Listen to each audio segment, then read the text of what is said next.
hydraulic fracturing or fracking on the Inglewood oil field.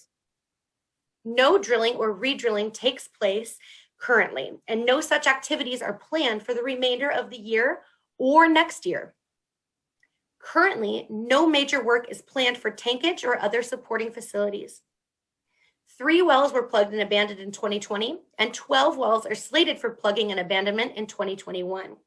There have been no new oil wells drilled on the Inglewood oil field since 2014. The Inglewood oil field is operated under the strictest oil and gas standards on the planet, the Baldwin Hills Community Standards District.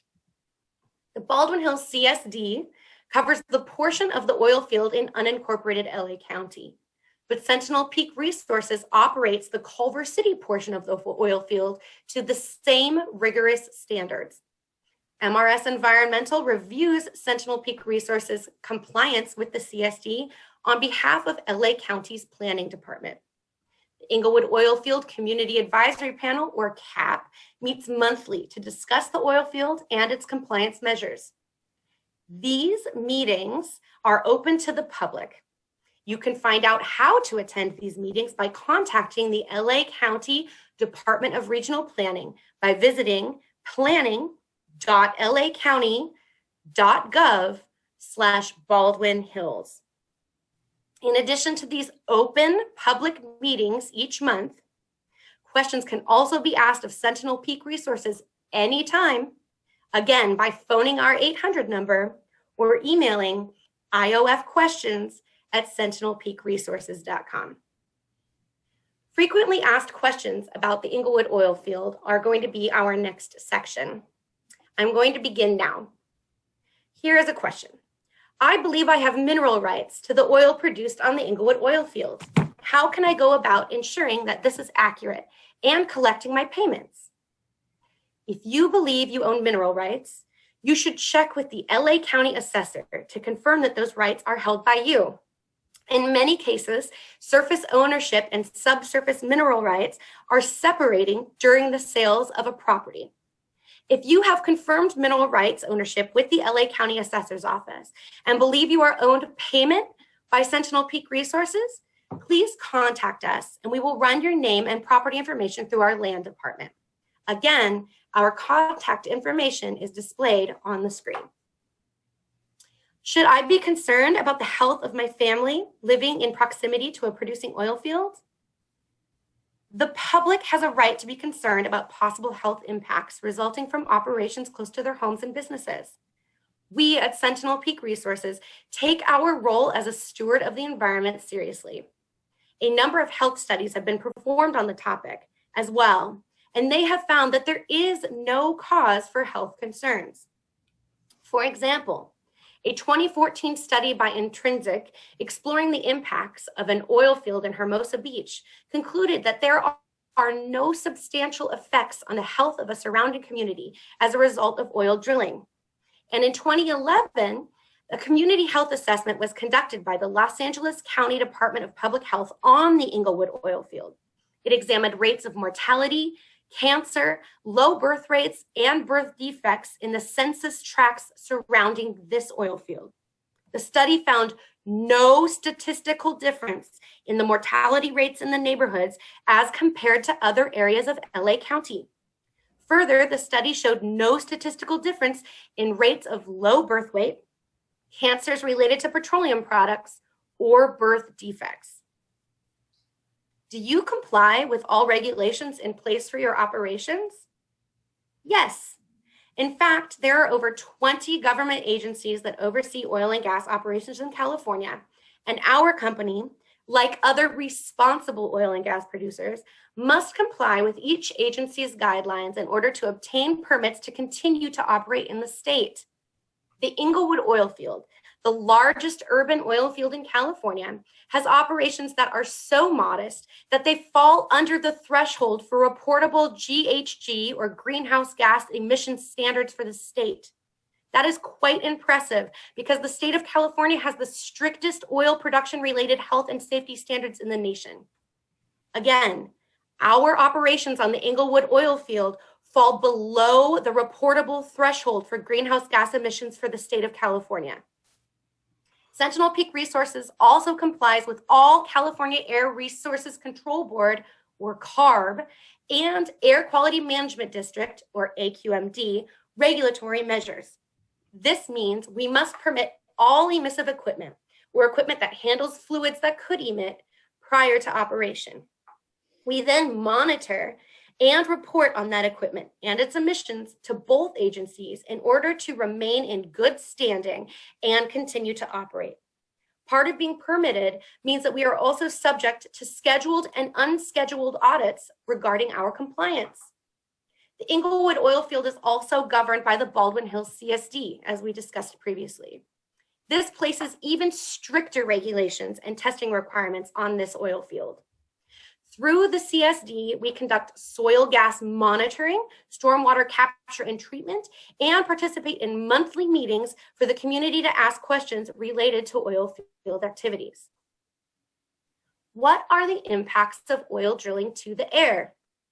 A 2014 air quality study conducted by Sonoma Technology, Inc., on behalf of Los Angeles County and the Inglewood oil field, evaluated air emissions on the site and in surrounding communities for toxic substances from oil field operations. The study was in place for 4 months. It concluded that all measured metals and air toxins were below the short-term reference exposure levels set by the California Office of Environmental Health and Hazard Assessment. Again, the study concluded that all measured metals and air toxins were below the short-term reference exposure levels set by the California Office of Environmental Health and Hazard Assessment. Further, the study concluded that toxic pollutants on the oil field site were statistically indistinguishable from background Los Angeles air, meaning the air on the oil field was indistinguishable from the air in other parts of Los Angeles County. The California Air Resources Board will also host a SNAPS study featuring similar air monitoring devices to the Sonoma study in the Baldwin Hills community next year.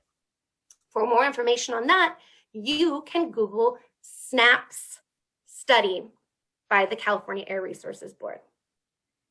How are emissions from the oil field operations addressed? Like many activities, operating an oil and gas production site does result in emissions. Emissions generated during the drilling and pumping phase of oil and gas production include vehicle emissions, the storage and disposing of chemicals, and the natural odors that emanate from oil and gas. To manage these emissions and protect the local environment from excessive odors, Sentinel Peak Resources captures vapors emitted from all LA Basin drilling locations using a vapor recovery system. This process greatly reduces odor and vapors occurring during normal operations, limiting the impact to local air quality. In addition to vapor recovery systems, Sentinel Peak Resources also utilizes carbon canisters to capture exhaust emissions on large vehicles that temporarily operate on our site, like workover rigs and vacuum trucks.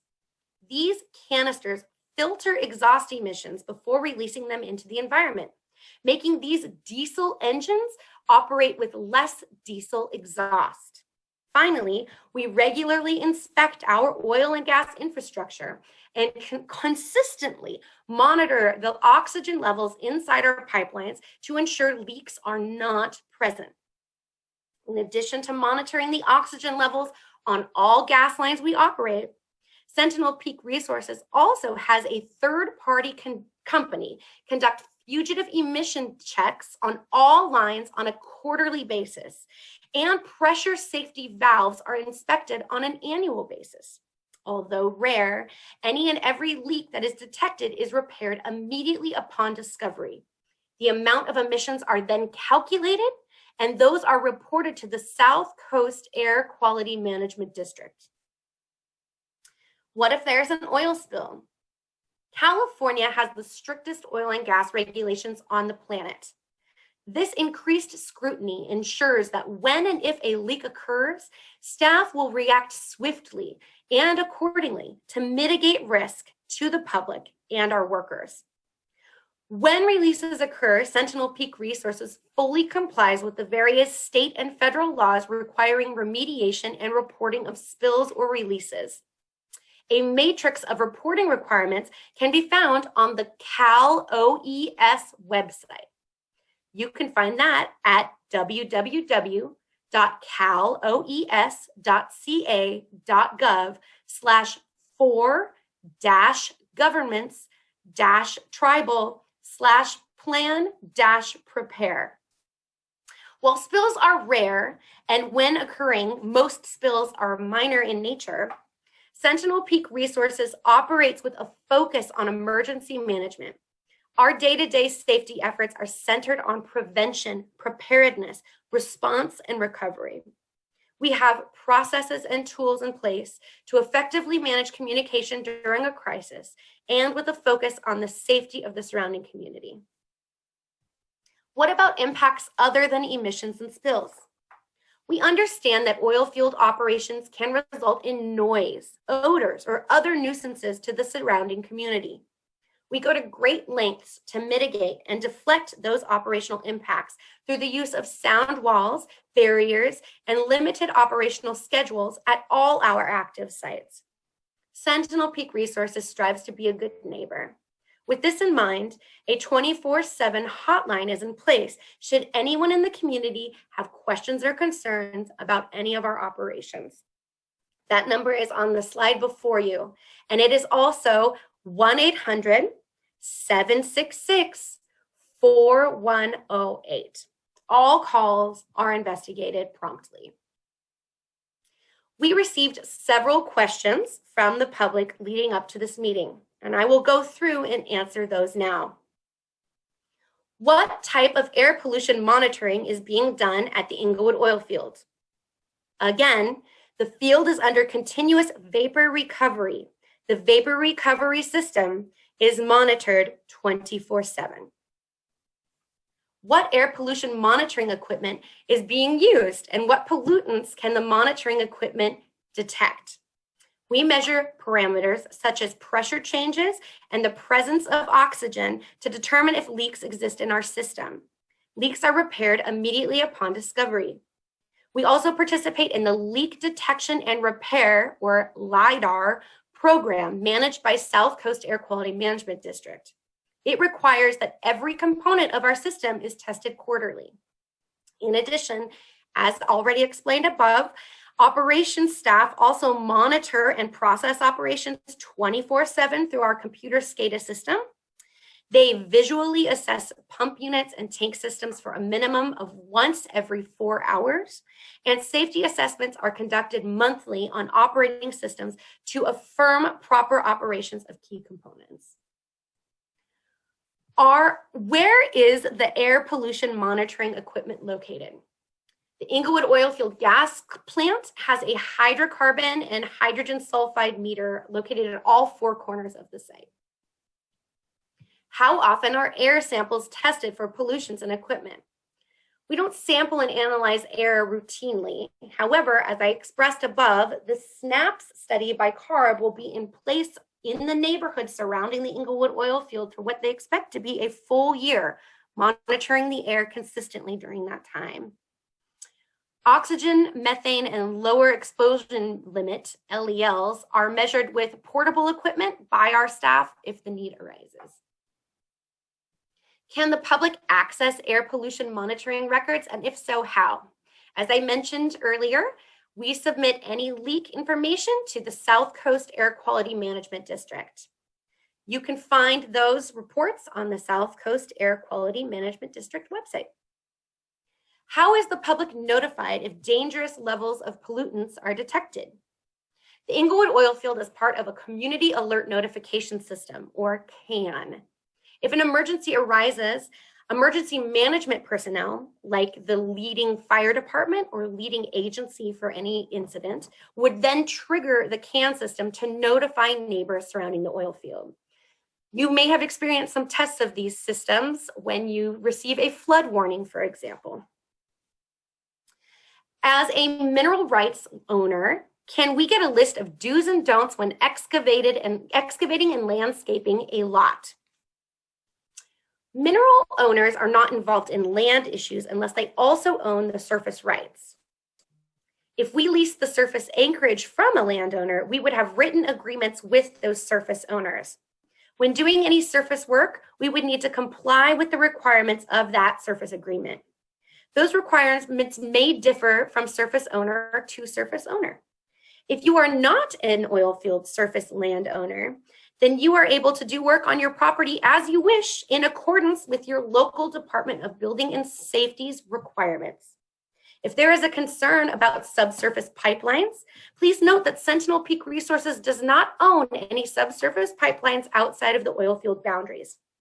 Before digging for any type of construction, whether a landowner or not, it is always recommended that your contractor call Dig Alert to avoid hitting any underground wires or pipes. Dial 811 before you dig, or Google Dig Alert for more information. Who is the company representative to contact for locating pipelines and their depth, ensuring proper backfill, and supervising excavation activity? Again, outside the oil field property, you can reach out to Dig Alert by dialing 811. And we recommend conducting all work in accordance with your local building and safety department's protocols. I have a tract map with survey markings. Can a company representative assist in locating boundary markings as part of evaluating an extensive landscaping proposal? Sentinel Peak Resources does not own any pipelines running outside the Inglewood oilfield boundaries. For assistance with subsurface navigation, we recommend retaining a licensed surveyor, much in the same way you would when you purchase a property and have those property lines surveyed. When will the oil field be shut down, and what are the plans for providing community recreation facilities on the oil field land? Shutdown of oil field operations is not within our current business plan. I have noticed a wet spot in my front lawn for 4 weeks. Today I took a closer look and kicked the dirt with my foot. Then I realized it was not a wet spot, but an oil spot about 12 inches wide. I understand your company has oil rights underneath our homes. Are you then responsible when oil leaks occur at our homes? Firstly, this would need to be confirmed as an oil leak. We recommend dialing the 800 number, again listed on your screen, to begin the investigation process. Again, that number is 1-800-766-4108. Secondly, Sentinel Peak Resources does not own any subsurface pipelines outside of our oil field boundary, so it is highly unlikely that any spot would be a result of our company's activity. It is possible that you may have a naturally occurring oil seep on your property. Los Angeles is an oil-rich region with seeps occurring naturally throughout the Southland. Please see the La Brea tar pits for an example of a more famous natural oil seep. You will note also that this popular seep hosts a museum on the site where school children and the general public are encouraged to gather for educational purposes without any needed protective equipment required.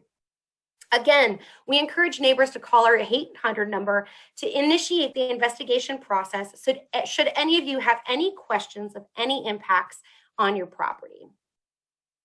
How many oil and gas wells are currently active? And how much longer do you plan on continuing oil and gas production? Again, we have, as stated previously, we have more than 400 wells in production on site, producing about 4,500 barrels of oil per day. And again, our current business plan does not include ceasing production of the site. I have a respiratory issue. What types of air pollutants are admitted on the Inglewood oil field? Again, as cited in several scientific analysis and studies referenced above, none would be the answer. We are under complete vapor recovery on the property. However, our workover rigs and vacuum trucks do run on diesel, so there may be some emissions when workover rigs or vacuum trucks are operating. And those are similar diesel emissions to a diesel engine that would run down the street of your neighborhood. How many men and women work at the Inglewood oil field? And how many of the staff are contractors? Are they represented by a union? Again, as stated earlier, nearly 70 men and women are employed by Sentinel Peak Resources full-time at the field. They work alongside another 80 5 to 100 contractors to support our operations. None of our workers are unionized. If there are any additional questions that we have not answered during the course of the meeting, we can take those now.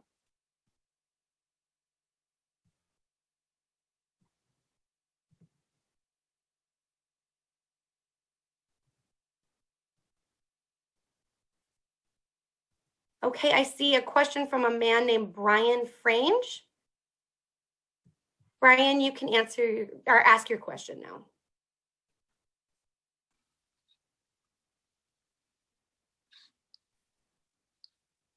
Brian?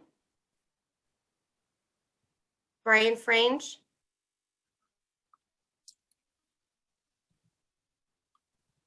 Okay, Mr. Frange, you should be able to ask your question now. You're not muted. All right, it looks like Mr. Frange is having technical difficulties. Next, we have a question from someone named Catherine Ronan. Catherine, you're able to speak now. Hello, can you hear me? Yes. I would like to know how many of your active wells and how many of your idle wells are within 2,500 feet of homes, schools, hospitals, or other sensitive uses.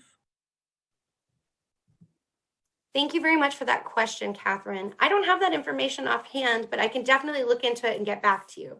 Would you like me to email you that information once we do that analysis?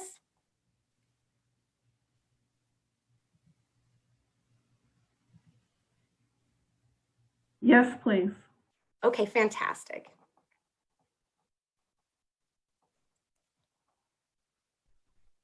All right. Looks like we have another question from a George Mallory. George?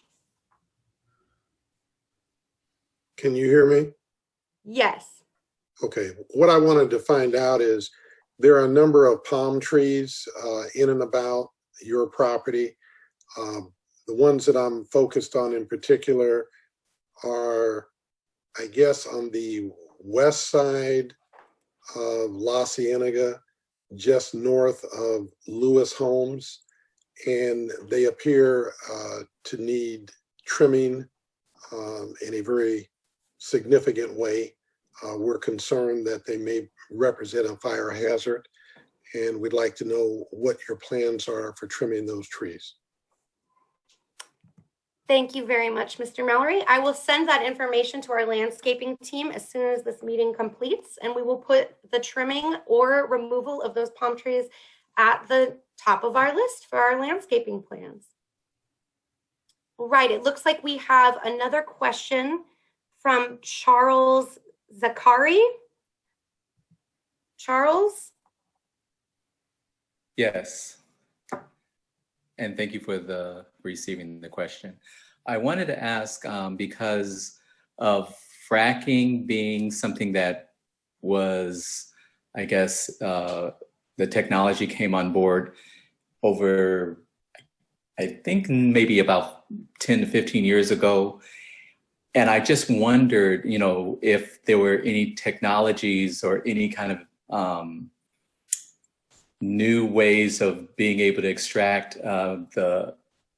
the gas from that field that you're aware of that is coming down the pipe within the next 5 to 10 years, even though you may not opt to use them.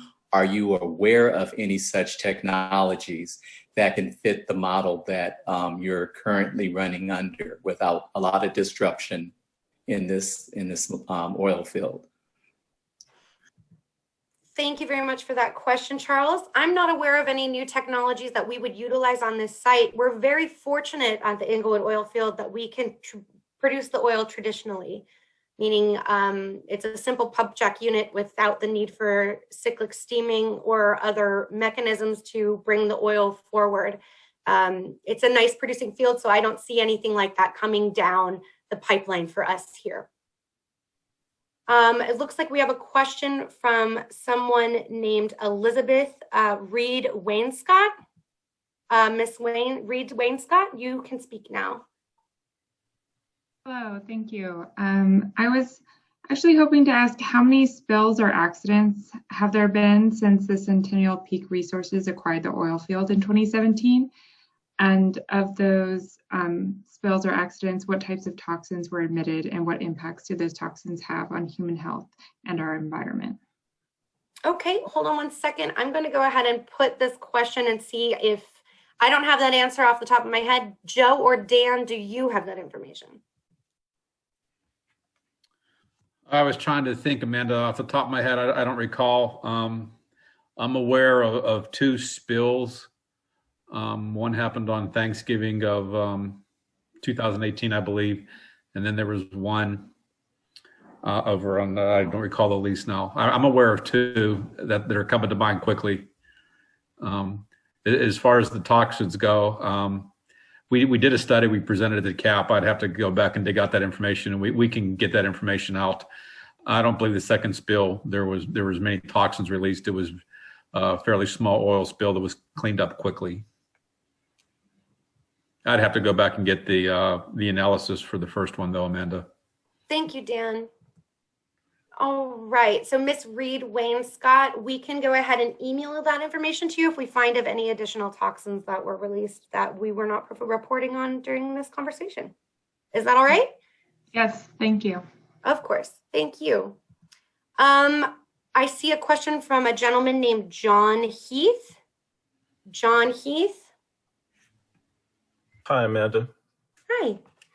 Two quick questions. One, what, if any, plans does Sentinel Peak have to set aside sufficient funds to cover cleanup costs from abandoned and/or shut down wells at Inglewood Oil Field? And then secondarily, is there any water injection going on currently at IOF, not hydraulic fracturing, but just any kind of water injection?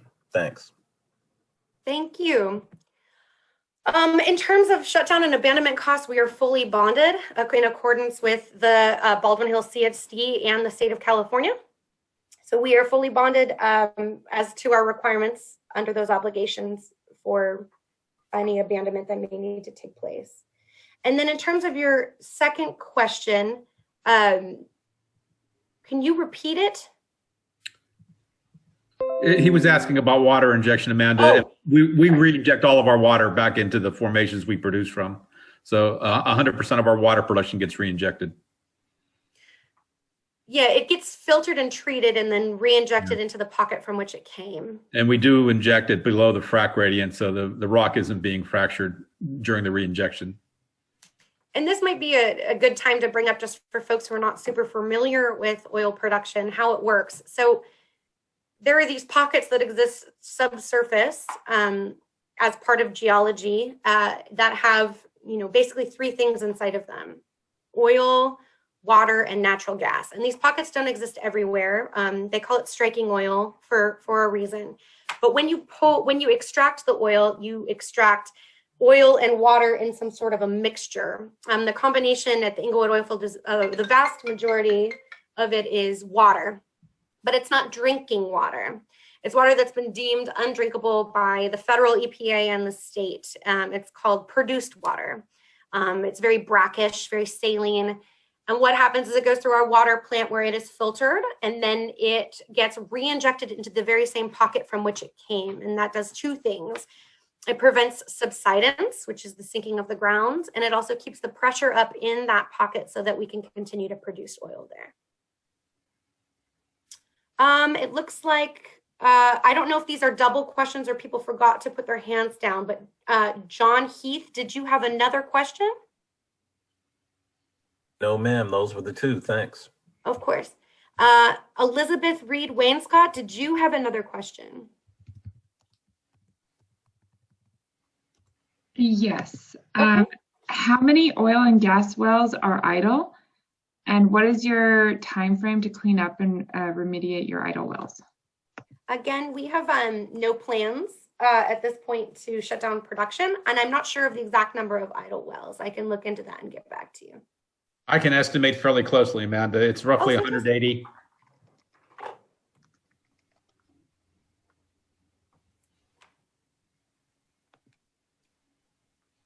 Okay, so thank you, Miss Reed Wainscott.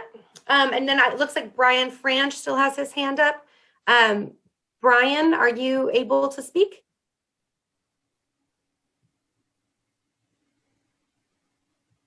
Brian?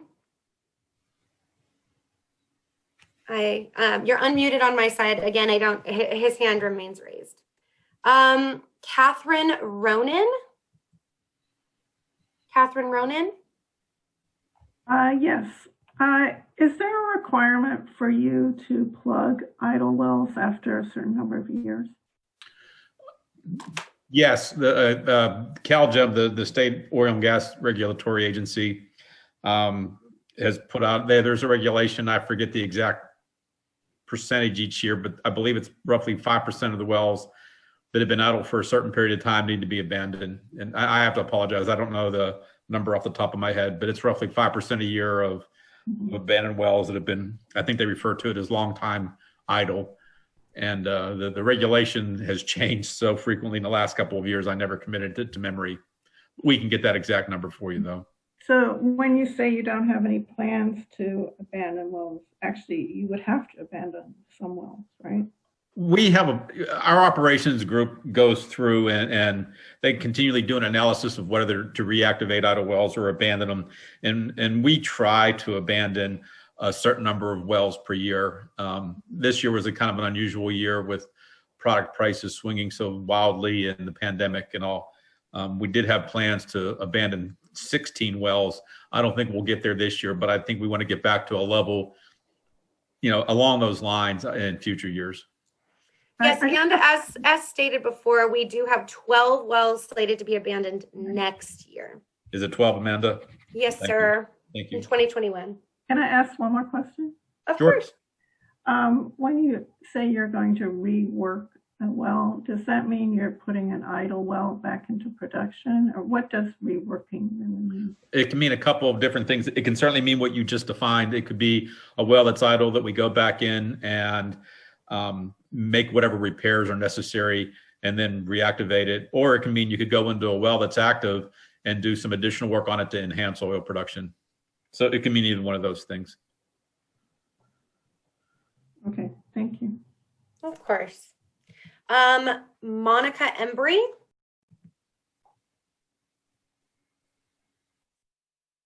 Yes.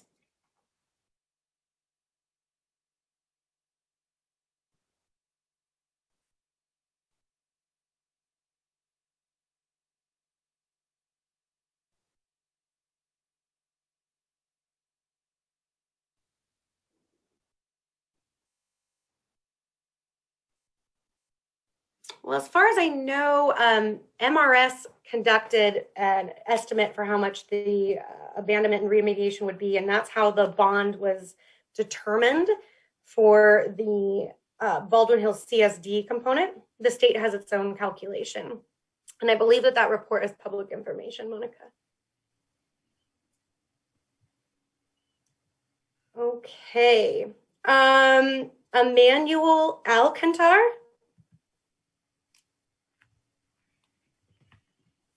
Hi, can you hear me okay? Yes, I can.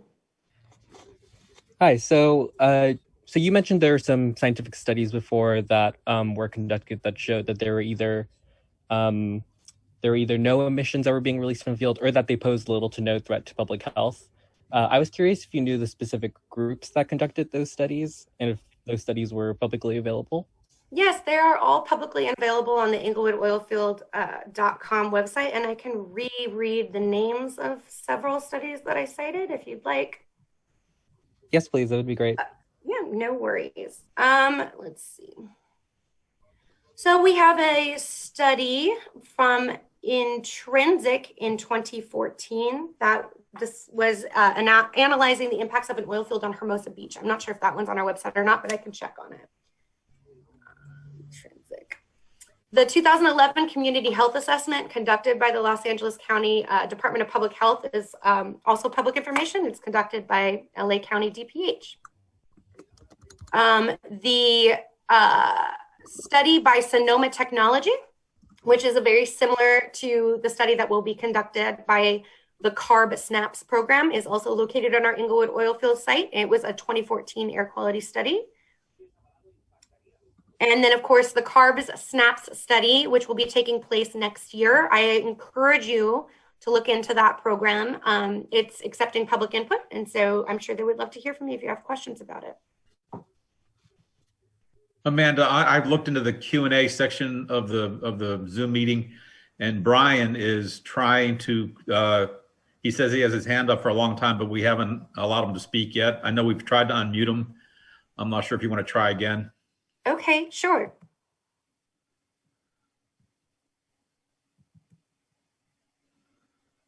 Again, you are unmuted, Brian. Or Dr. Guy?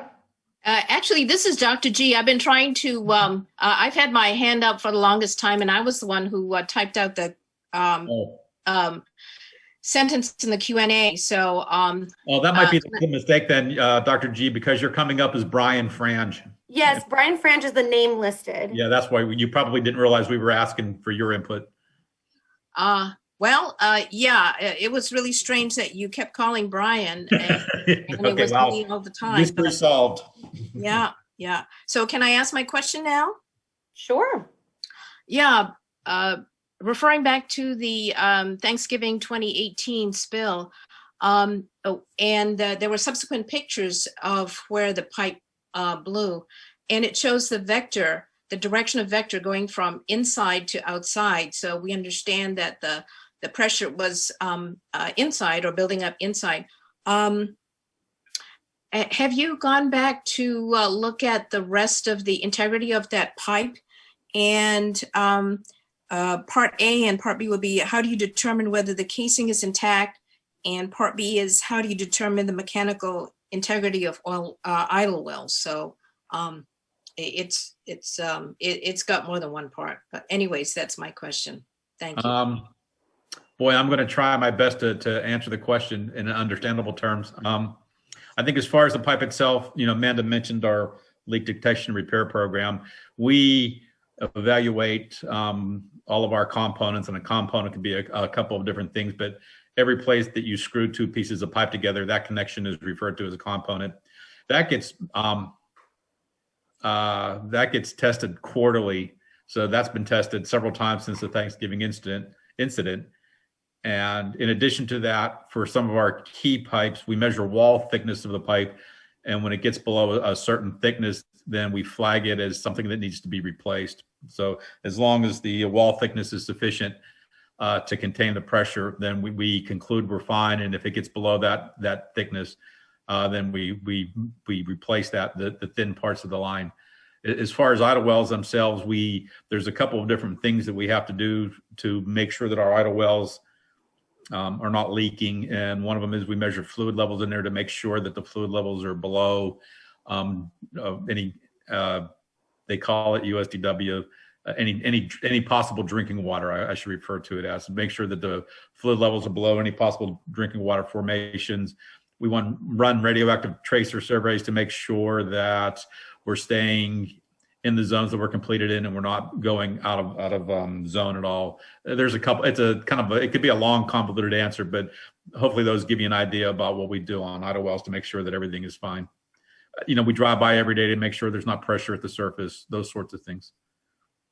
Do you check the mechanical integrity before you do the fracking or the reworking, etc.? Yeah. Again, there is no fracking on the Inglewood oil field. I just want to make sure that that's abundantly clear. But you do gravel packing and acidization, so that's what I'm referring to. We don't even gravel pack anymore, Dr. G. And we do some acid work, and we would certainly test the casing before we would pump any acid. Thank you, Dan. Appreciate it. Okay, did we have any other questions? Again, folks on the phone, dial *9 to raise your hand if you have questions to ask.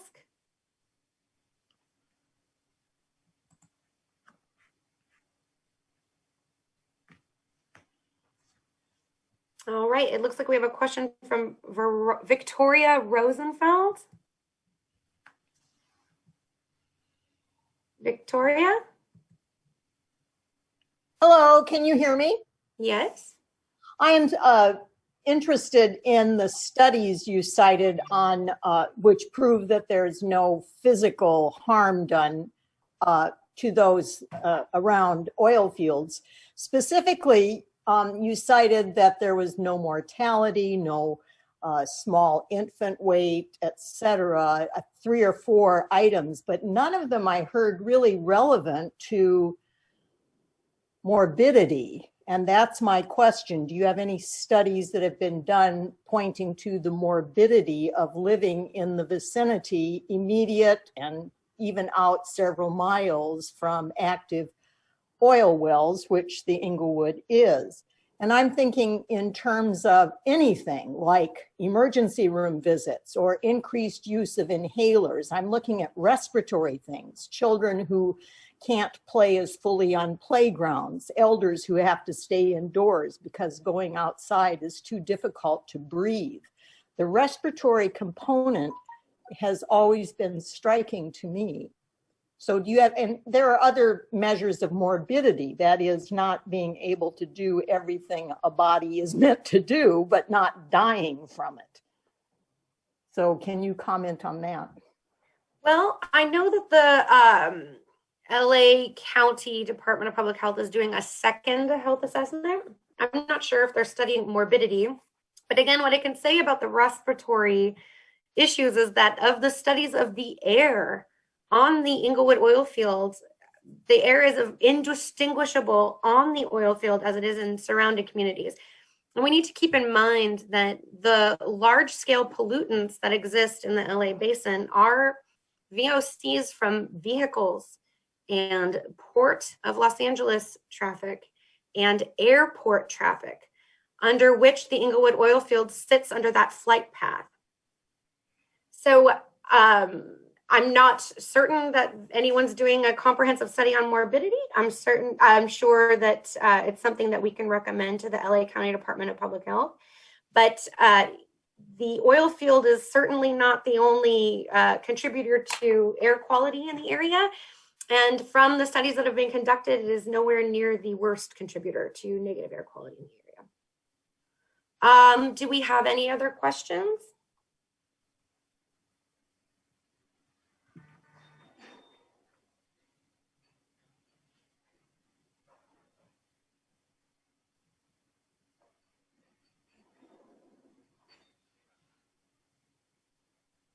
Okay, Ms. Rosenfeld has another question.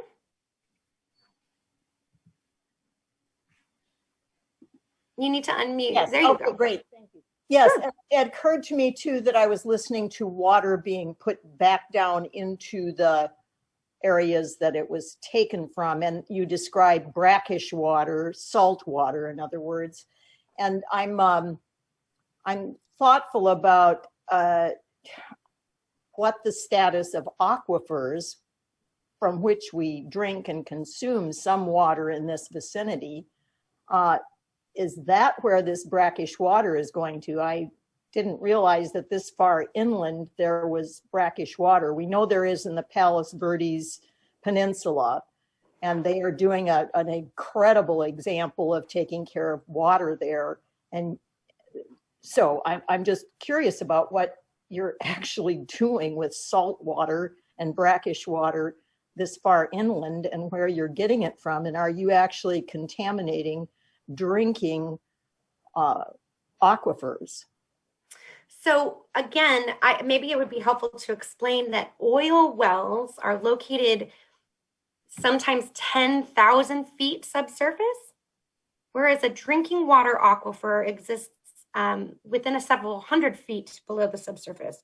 So the differentiation there is quite robust. The formation that holds this brackish water that also has naturally occurring oil included with it is far, far below where drinking water aquifers would be located, although there are no drinking water aquifers on the Inglewood oil field. And those pockets, the pocket where the oil is contained versus the aquifer where drinking water would be, are separated by several different types of impermeable rock layers. And that's just part of the geology. And I'm pretty sure Dan or Joe, if you'd like to elaborate on that, you're welcome to now. Yeah, no, you've done a good job, Amanda, of describing it. We go to great lengths to make sure that we re-inject our salt water back into the formations that we produce them from, and we make sure that the shallow zones are protected with casing and cement and sealed off, and we take measurements to confirm that. But in the Inglewood field, it's been the field itself has been elevated, so there really are no drinking water. There's sources of drinking water that are extracted from the Inglewood field. But we go through, we have a groundwater monitoring program just to make sure that for whatever water might be produced out of those wells, that it's not being contaminated. Most times we go in there, there's so little water that we can get out of the wells, which just kind of confirms that there's no really reasonable sources of drinking water in the field. But we measure it anyway just to make sure that we're fine. And again, those reports of any groundwater testing are public, and they can be found on the inglewoodoilfield.com website. Do we have any other questions? I'm going to go ahead. We give us a 10-minute warning and say this will be our final question or two. Any other questions?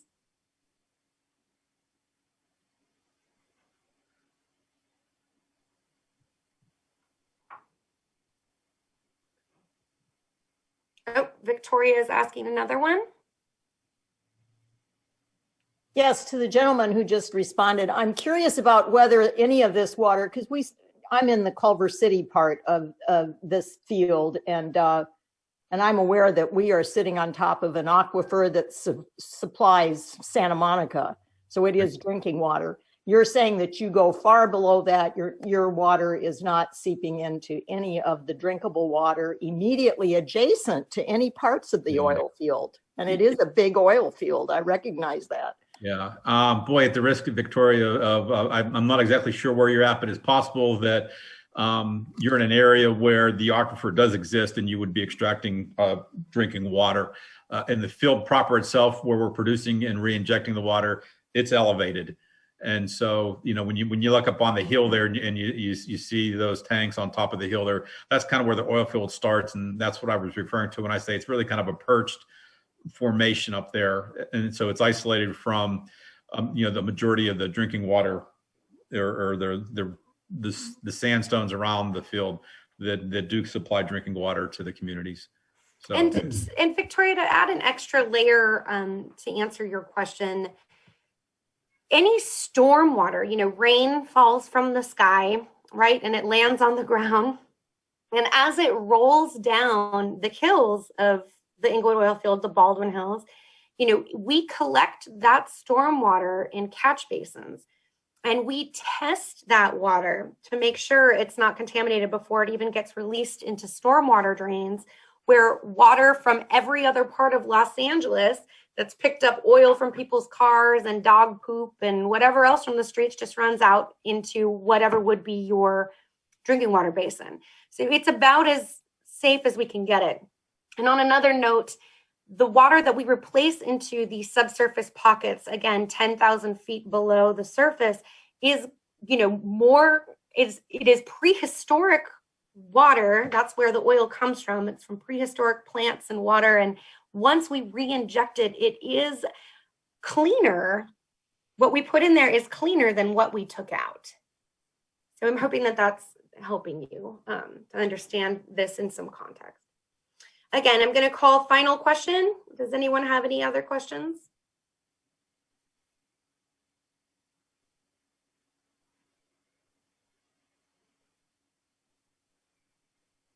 Going once? Going twice? Thank you all so much for attending this supplement to the Inglewood Oilfield annual meeting.